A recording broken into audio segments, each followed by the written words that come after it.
1900 সালে মনে করেন যে কচু শাক রান্না করে খাইছিলাম, কিন্তু আপনাদের সাথে ভিডিও শেয়ার করা হয় নাই। তো এটা ছিল আমার মায়ের বাড়ির ভিডিও। এই কচুকে বলা হয়, অনেকে বলে দুধ কচু, আবার অনেকে বলে লাল কচু। ইলিশ মাছ বা চিংড়ি মাছ যেটাই বলেন, সেটা দিয়ে কিন্তু এই কচুর ডগাটা খেতে এত মজা। তো মা রান্না করেছিল কিভাবে, সেটা আজকে আপনাদের সাথে শেয়ার করব। যাই হোক, হ্যালো এভরিওয়ান, আসসালামু আলাইকুম। সবাই কেমন আছেন? আশা করি আল্লাহর রহমতে সবাই ভালো আছেন। আমরাও ভালো আছি আলহামদুলিল্লাহ। তো প্রতিদিনের মতো ভিডিওটি শুরু করতে যাচ্ছি। কচু কাটা থেকে শুরু করলাম ভিডিওটা, কিন্তু ভিডিওটা কিন্তু অনেকদিন আগের ছিল।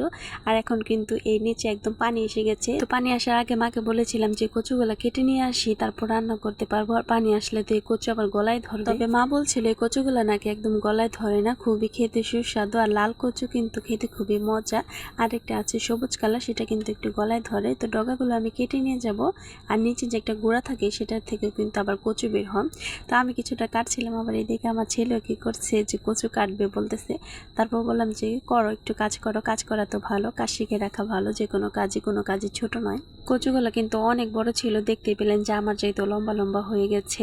আর মা আর ছেলে মিলে এক প্রকার যুদ্ধ করে কচুগুলো কেটে বাসায় নিয়ে আসলাম। মানে কচুগুলা ছিল আমার বাবার বাড়ির নিচে, মানে নিচে যে জায়গাটা আছে সেখানে হয়েছে।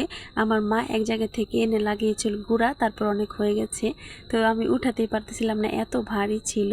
তারপর এই তো এখানে বসে বসে এখন কাটতেছি। আর যেহেতু সেদিন অনেক রোদ ছিল, তো বাতাসে বসে বসে ভাবলাম যে কচুগুলা কেটে নেই। আর আমি কিন্তু একটু ভিন্নভাবে কচুগুলা কেটে থাকি।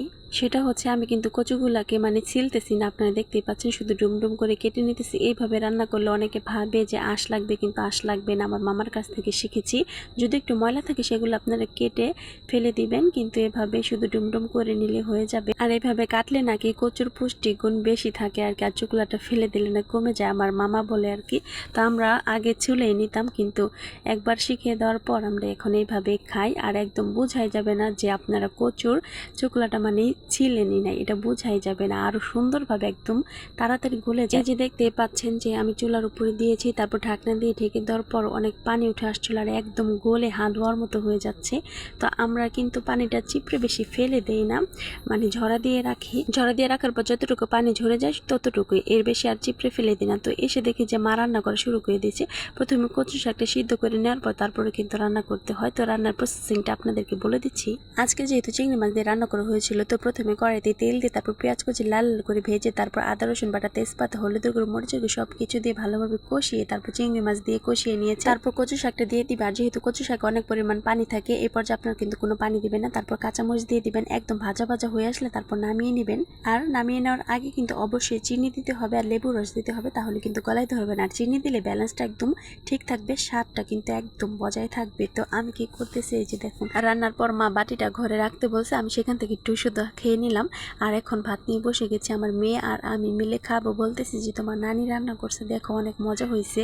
তো বাচ্চারা তো বুঝেনি, শাক পাতা সেরকম খেতে চায় না, কিন্তু আমি একদম অনেক কিছু বলে বুঝাইছি। তারপর একটু নাড়াচাড়া করতেছে, তারপর একটু আবার মুখে দেখায়। তো আমার কিন্তু এই কচু শাকটা ভীষণ মজা লাগে। তো এই পর্যন্ত যারা আমার সাথে ছিলেন তারা ভিডিওতে লাইক দিয়ে দিবেন, আর আপনারা চ্যানেলটাকে সাবস্ক্রাইব করে দিবেন। আর যারা সাবস্ক্রাইব করেছেন তাদেরকে অসংখ্য ধন্যবাদ।